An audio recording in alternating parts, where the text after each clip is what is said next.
예, 반갑습니다. 성도 여러분 반갑습니다. 오늘 또 우리 함께 모여서 시편 17편 말씀 묵상을 하겠습니다. 음, 잠시 기도하고 오늘 말씀 묵상 시간을 가지도록 하겠습니다.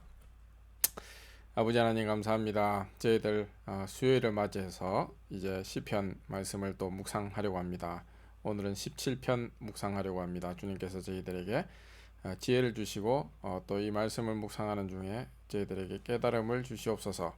하나님께서 저희들에게 베푸시는 은혜를 저희들이 맛보게 하여 주시옵소서. 예수님 이름으로 기도드렸습니다. 아멘. 예, 함께 시편 17편 오늘 말씀을 묵상합니다. 계속해서 우리가 다윗의 다윗의 기도를 묵상을 해나가고 있습니다.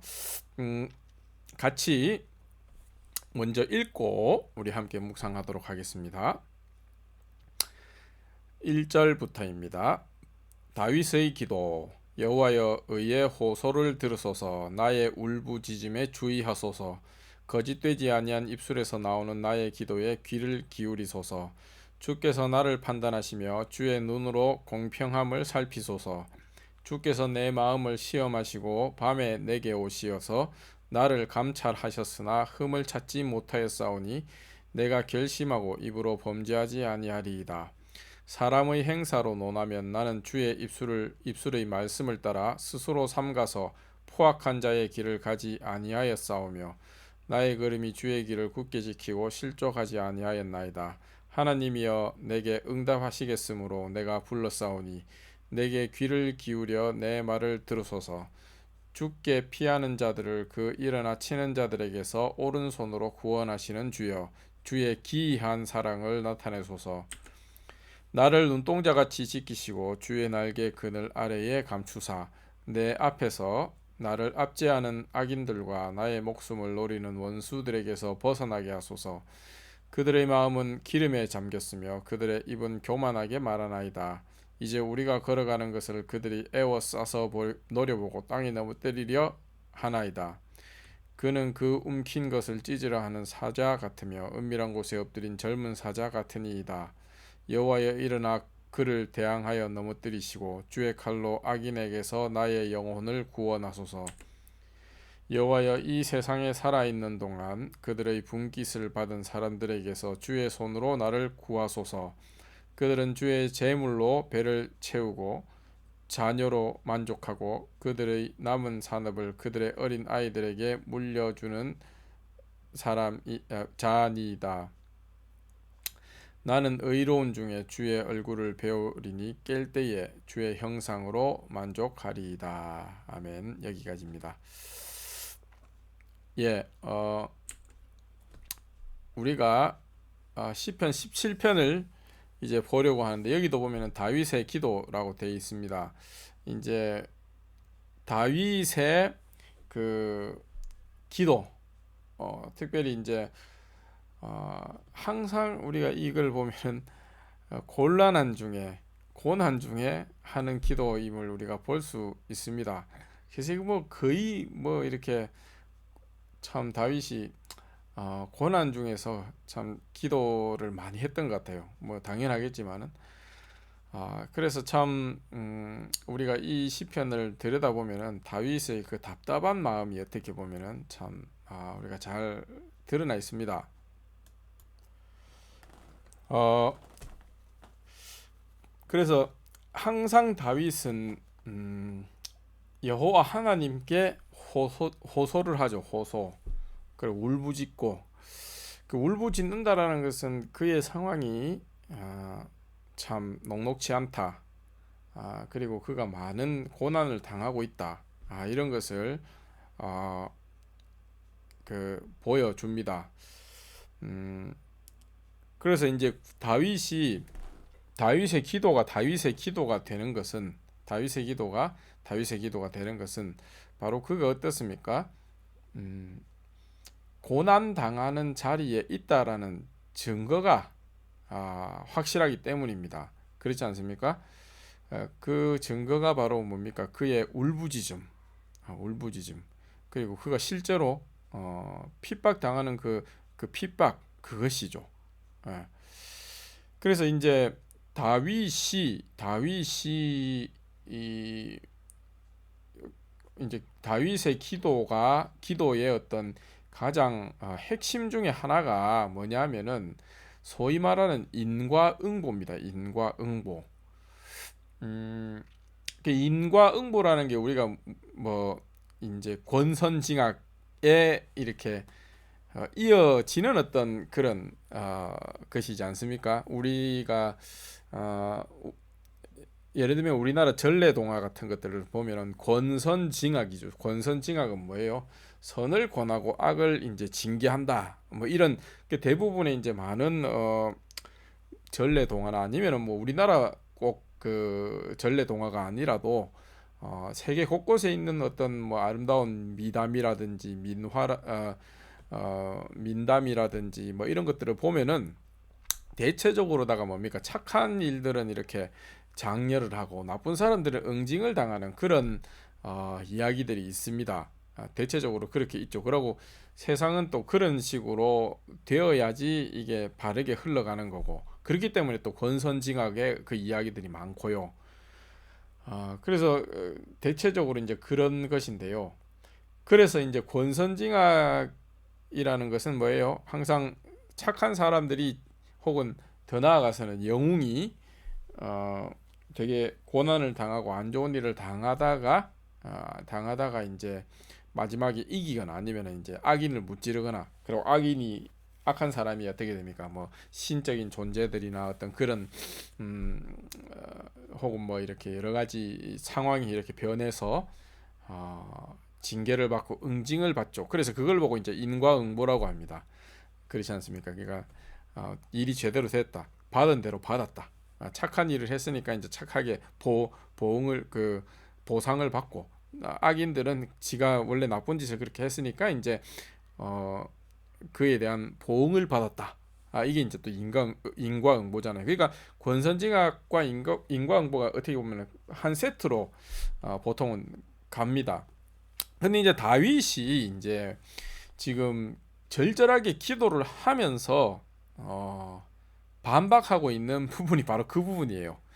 왜냐하면은 권선징악 이 관점에서 보면은 다윗은 지금 징계를 당하고 있잖아요. 어떻게 보면 이제 고난 당하고 핍박 당하고 사람들이 이제 그를 나쁜 사람이라고 그러고 그를 욕하고 핍박하고 하잖아요. 그리고 실제적으로 이제 그게 그냥 말로 끝난 것이 아니고 다윗이 울부짖을 정도로 고난을 당하고 있지 않습니까? 그러니까 이제 여기서 이제 이 다윗이라는 존재가 단지 그 사무엘 상하에 나오는 그런 역사적인 존재를 넘어서 이 다윗의 저번에도 말씀드렸지만 다윗의 믿음, 다윗의 그 서 있는 자리에서 다윗과 같은 기도를 드리는 모든 사람이라고 할 수 있습니다. 그래서 이제 예수님도 어떻습니까? 이 예수님의 고난조차 다 다윗의 이 시편을 통해서 예수님이 표현을 합니다. 나의 하나님 어찌하여 나를 버리셨나이까 이런 것도 다 다윗의 시편을 예수님이 인용하면서 이제 그 십자가에서 그렇게 말씀하신 거란 말이죠. 그 예수님의 그 고난도 어떻게 보면 다윗의 이 고난과 괴를 같이 하는 더 나아가서는 어떻게 보면 다윗이 있기 전에 이제 하나님의 아들 독생자가 있었기 때문에 다윗의 이 믿음이 어떻게 보면은 아, 그리스도에게서 유래했다라고 우리가 그렇게 또 이야기를 할 수 있습니다만 어쨌든 오늘 여기서는 뭡니까 우리가 주의해서 봐야 될 것은 뭐예요? 다윗이 하나님께 탄원하고 기도함으로써 이제 어떻게 보면 부인하고 또 자기 억울함을 호소하는 지점이 뭡니까? 권선징악이죠. 왜 그러니까는 일반적인 사람의 눈으로 볼 때 나는 지금 징계를 당하는 모습이고 보응을 당하는 모습이고 다시 말하면 죄인이 자기 죄로 이사야가 이야기했듯이 이사야가 이제 노래하는 그 사람들처럼 저 인간이 자기 죄 때문에 저렇게 고난 당하지 하나님한테 맞지 이렇게 하는 거죠. 그러니까 다윗 역시도 어떻습니까? 다윗이 되게 악하다. 나쁜 짓을 했으니까 저렇게 당하고 있다. 그런 어떤 권선징악적인 그런 관점을 다윗은 여기서 하나님한테 기도함으로써 그 억울함을 탄원하고 있단 말이죠. 다윗이 지금 당하고 있는 보응, 어떤 이런 고난들이 인과응보다. 당연히 다윗이 나쁜 짓을 하고 하나님한테 벌 받을 만한 짓을 했기 때문에 저렇게 벌을 받는 것이 아니냐, 정의 구현된 것이 아니냐라는 거죠. 그렇습니다. 그래서 우리가 일반적으로 보면은 이제 많은 경우 세상에서 이제 곤란함을 당하고 어려움을 당하는 사람들에 대해서 많은 경우는 사람들이 그런 눈길을 보냅니다. 인과응보다. 뭐 잘못한 게 있으니까 저래 됐겠지. 그리고 사실은 어떻게 보면 어때요? 대부분의 많은 경우 그 말이 또 맞아요. 참 그게 참 그런데요. 그러니까 이제 뭐 전래동화의 권선징악이 일반적인 교훈으로 등장하고 또 인과응보가 또 교훈으로 등장하는 거 아니겠습니까? 또 사실 대부분의 경우 맞아요. 또 맞아요.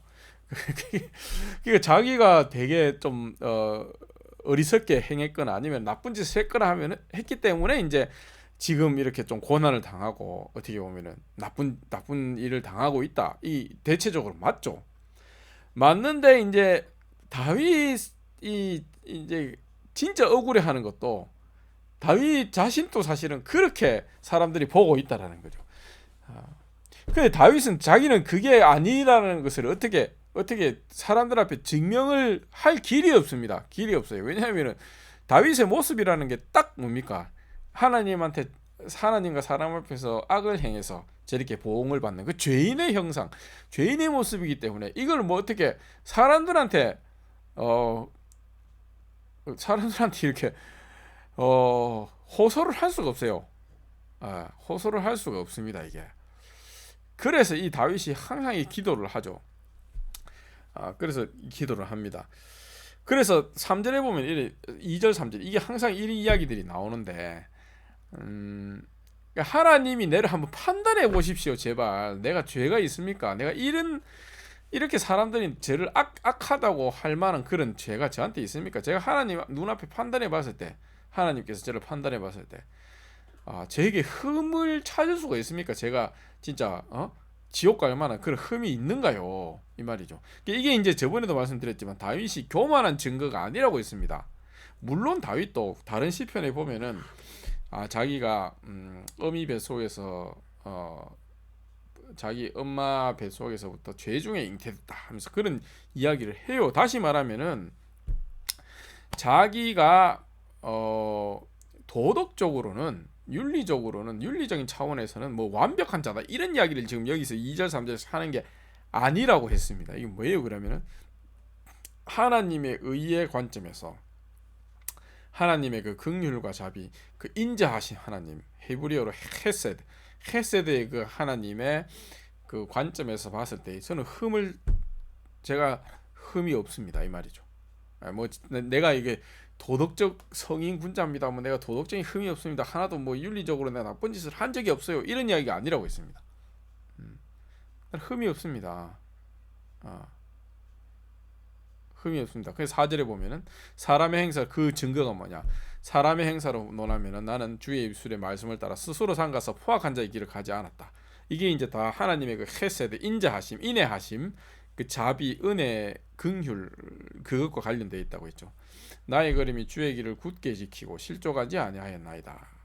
하나님의 그 의롭다고 하시는 바에 거기서 벗어나지 않고 자기는 걸어갔단 말이죠. 그렇기 때문에 하나님이여 내게 응답하시겠으므로 내가 불렀습니다. 내게 귀 기울여 내 말을 들으소서. 그 이야기를 하죠. 자기는 이제 하나님의 의의 길을 따라서 갔다 이겁니다. 갔는데 사람들은 자기를 어떻게 보느냐면 악하게 보고 있다는 거죠. 너 하나님이 어디 있냐? 네가 그 여호와라고 부르는 그 하나님이 어디 있냐? 우리가 오히려 하나님이 우리 편 아니냐? 봐라. 우린 지금 이렇게 잘 살고 있다. 근데 너는 그렇게 고난 당하고 있지 않느냐? 그 이야기죠. 주께 피하는 자들을 그 일어나 치는 자들에게서 오른손으로 구원하시는 주여, 주의 기이한 사랑을 나타내소서. 왜 기이한 사랑입니까? 일반적으로 이제 신적인 종교적인 존재 신이라는 것은 뭐예요? 어떤 사람이 굉장히 겉으로 드러나기에 많이 갖다 바치고 그 신에게 뭔가 많이 갖다 바치고 헌신하고 그다음에 사람들이 보기에도 굉장히 명예롭게 또 영광스럽게 살고 있다라는 표시가 나는 어떤 그런 자들에게 사랑을 베풀죠. 그렇지 않습니까? 그러나 일반적으로 이제 죄의 모습 형상을 지니고 뭔가 이렇게 하늘의 천벌을 받은 것 같다라는 그런 모습을 지닌 사람들은 뭐라고 합니까? 그 사람에 대해서 저거는 하나님이 신이 사랑하지 않는다. 저거는 하늘의 버림을 받았다. 이래 이야기하지 않습니까? 그러나 어떻습니까? 다윗이 여호와라고 부르는 그 하나님은 어때요? 기이한 사랑을 나타내시는 분입니다. 어떤 분입니까? 눌려있는, 지금 고난당하는 자를 사랑하는 하나님, 자기 이름을 위하여, 자기 여호와라는 자기 이름을 위하여 그 의의 길을 위하여 가다가 고난당하고 어떻게 보면 죄인의 모습으로 나타나고 죄의 형상을 입게 될 수밖에 없는 그 사람을 건지시고 사랑하는 사랑이죠. 그게 바로 이제 기이한 사랑이라는 것입니다. 그 사랑을 내게 베푸르다. 다윗이 지금 그렇게 이야기를 하고 있죠. 나를 눈동자같이 지키시고 주의 날개 그늘 아래에 감추사 내 앞에서 나를 압제하는 악인들이 있죠. 근데 나를 압제하는 악인들, 그 사람들은 나를 압제하면서 자기들이 악하다고 생각하면 나를 압제할까요? 그렇지 않습니다. 자기들은 선한 일을 한다. 하나님한테 버림받고 그렇기 때문에 하나님 앞에서 죄를 지은 이 다윗을 우리가 징계한다 이러면서 이제 압제를 하지 않겠습니까? 나의 목숨을 노리는 원수들에게서 벗어나게 하소서. 그들의 마음은 기름에 잠겼으며 그들의 입은 교만하게 많아나이다. 이 말이 무슨 말이에요? 굉장히 기름에 잠겼다는 것은 이렇게 어떤 풍성하다는 뜻이죠. 기름지고 그 말인즉슨 자기들이 굉장히 풍족하고 풍요롭고 이렇게 그런 기름진 상태에 있기 때문에 그 상태 자체가 뭡니까? 뭐에 대한 증거라는 거예요. 바로 하나님이 나에게 복을 주셨다. 하나님이, 다시 말하면 하나님 내 편이다. 나에게 하나님의 정당성이 있다. 왜냐? 내한테 하나님이 이렇게 기름진 삶을 허락해 주셨고 복을 주셨지 않느냐. 이게 바로 내가 하나님께 복을 받고 있다는 증거고 하나님이 내 편이고 나를 의롭다고 하는 그 증거라는 거죠. 그래서 이제 그들은 자신 있게 이야기를 하는데 자신 있게 다윗을 내려다보면서 뭐예요? 야, 다윗아, 정신 차려라. 너 지금 네가 가는 그 길은 불의한 길이야. 나와라. 봐라. 너가 그 길로 가니까는 지금 고난 당하고 일도 잘 안 풀리고 그런 거 아니냐. 봐라. 나와. 우리와 함께 가자. 그것만이 살 길이다. 이렇게 말하면서 다윗을 압제하고 핍박하고 박해하는 거죠. 약한 사람아, 이 죄인아, 하나님께 버림받은 자야. 이렇게 아까 이야기를 하죠. 그게 바로 이제 다윗을 내려다보면서 그들이 교만하게 말하는 것입니다. 이제 우리가 걸어가는 것을 그들이 에워싸서 노려보고 땅에 넘어뜨리려 하나이다. 다윗은 혼자가 아니죠. 저번에 말했지만은 다윗과 함께하는 자들이 있습니다. 그것을 이제 그 무리를 바로 신약에서는 이제 교회라고 하고, 그러니까 교회라는 것은 예수님도 이제 하늘에 올라가시면서 부활하시고 고난 당하시고 부활하면서 예수님이 일종의 이제 자기의 부활하심으로 하나님께서 그리스도를 살리심으로 말미암아 낳은 어떤 그 자녀들이 바로 교회죠. 그러니까 예수 그리스도의 생명으로 말미암아 아버지 하나님의 그 피값으로 사신 그 자녀들, 그 생명을 받은 사람들의 모인 것이 바로 교회고, 그렇게 예수님이 홀로가 아니라 그 하나님의 의를 아는 그 하나님의 의를 따라 죽고 부활한 그분이 홀로가 아니라 그분을 참되다, 그리고 그분의 어떤 증언을 따라서 함께 그분의 길을 가는 그 무리들이 있는 것, 두세 사람이 모인 것에 나도 그들 중에 있느니라. 두세 사람의 증언으로 이제 그 사건이 확정되듯이, 그렇기 때문에 예수님 혼자가 아니라 바로 두세 사람 이상 무리들이 모여서 그리스도의 그 증언과 그분이 나타내신 그 증거를 확정하는 그런 모임을 세상에 남겨놓고 가셨죠. 그렇기 때문에 그리스도의 그 참되심이 여전히 우리 가운데 있고 우리가 그 참되심을 증언하는 무리로서 이제 교회가 서 있는 거죠. 마찬가지로 다윗도 지금 혼자 걸어가는 것이 아니고 하나님께서 다윗에게만 성령을 주신 것이 아니고 뭡니까? 다윗과 같은 영을 주신 사람들이 있다라는, 그들이 이제 걸어가는데, 근데 그렇다면 그들은 또 어떻겠습니까? 다윗과 동일한 고난을 당하는 거죠. 그래서 사람들이, 이 다윗의 대적들이 동일하게 둘러싸서 이 다윗과 함께 걸어가는, 우리가 걸어가는 그것을 보고 이제 노려보고 땅에 넘어뜨리려 한다는 것입니다. 사자같이, 12절 보면 사자같이 이제 그들을 노리고 있죠. 그래서 다윗은 13절에 기도를 합니다. 여호와여, 일어나 그를 대항하여 넘어뜨리시고 주의 칼로 악인에게서 나의 영혼, 목숨이죠, 영혼을 구원하소서, 이렇게 이야기를 해요. 그래서 이제 이 악인들의 어떤 포지션이 14절에 드러납니다. 여호와여, 이 세상에 살아있는 동안 그들의 분깃, 이거는 이제 유산이라고 할 수 있어요. 쉽게 말하면 분깃을 받은 사람들에게 주의 손으로 나를 구하소서. 그들은 주의 재물로 배를 채우고 자녀로 만족하고 그들의 남은 산업을 그들의 어린 아이들에게 물려주나이다, 이렇게 이야기를 합니다. 그래서 이 사람들의 포지션이라는 것은 뭡니까? 그러니까 이 포지션에서 그들은 하나님을 부르고 또 그런 포지션을 강화하는 어떤 존재, 그 어떤 신적인 존재를 자기들의 신으로 삼고 있죠. 그게 뭐냐? 바로 이 땅에서 이제 많은 재물을 모으고 그 재물을 이제 대대손손 자기 그 자녀들에게, 어린 아이들에게 물려주는, 어떻게 보면 일반적인 모든 세상 육신이 가는 길, 세상 사람들이 가는 길이라고 우리가 이야기를 할 수 있습니다. 그것이죠.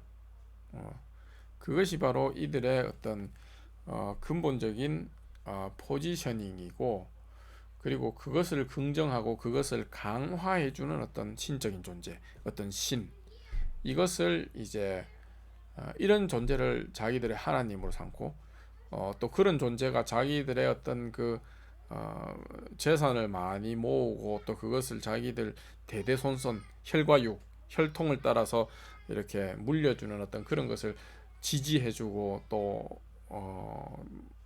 지원해주는 그런 신을 이제 그들은 자기 하나님으로 부르는 것이죠. 부르는 것입니다.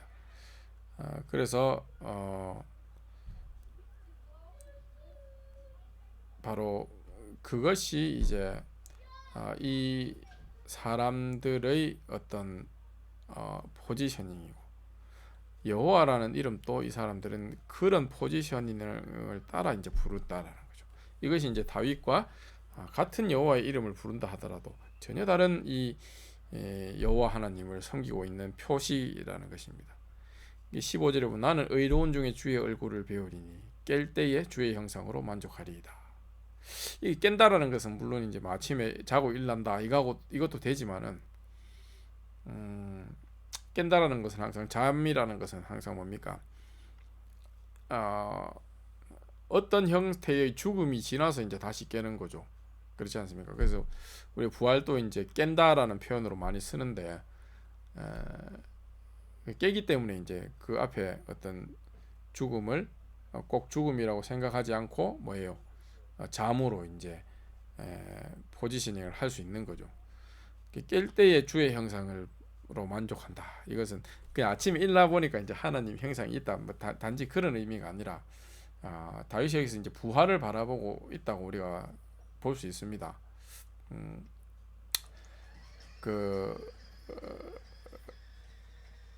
주의 형상이라는 것, 그것이 뭐냐고 했을 때 뭐겠습니까? 이게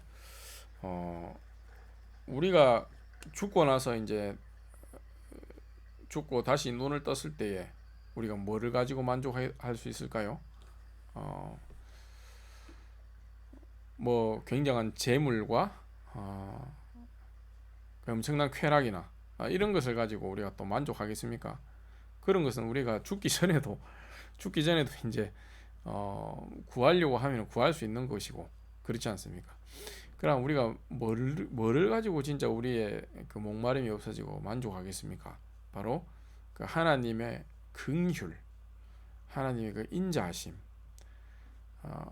하나님 우리 자녀 삼으시는 그 사랑, 그것이 있어야 우리가 만족할 수 있지 않겠습니까? 예. 그러니까는 다윗이 결국 의로운 중에 주의 얼굴을 뵙는 것도 바로 그 형상을 갈구하고 갈망하면서 이제 다윗이 기도하는 바죠. 그래서 심지어 이제 우리가 다시 깰 때조차도 하나님의 형상, 하나님의 그 긍휼하심, 그 용서하심, 그것으로 만족하겠다라는 것이 바로 다윗의 기도고 다윗의 또 다짐이라고 할 수 있겠습니다. 오늘은 여기까지 하겠습니다. 기도하고 마치도록 하겠습니다. 아버지 하나님 감사합니다. 오늘 우리가 시편 17편 또 다윗의 간구를 기도를 저희들이 듣고 또 함께 묵상을 하였습니다. 아버지 우리가 다윗처럼 우리에게 있는 그 모든 것을 통하여 하나님께 한 걸음 한 걸음 나아갈 수 있게 해주시고 아버지 우리가 하나님의 그 긍휼하심을 따라 하나님의 그 인자하심 인애하심을 따라 우리 역시 하나님 보시기에 흠없는 사람들로 걸어갈 수 있도록 주님 붙들어 주시옵소서. 그리하여 정말 우리가 깰 때에 주의 형상으로 만족합니다 하고 고백할 수 있는 우리 모두가 다 되게 하여 주시옵소서. 감사를 드리오며 예수님 이름으로 기도드렸습니다. 아멘. 오늘은 여기까지 하도록 하겠습니다. 또 남은 한 주 잘 지내시기 바랍니다. 감사합니다.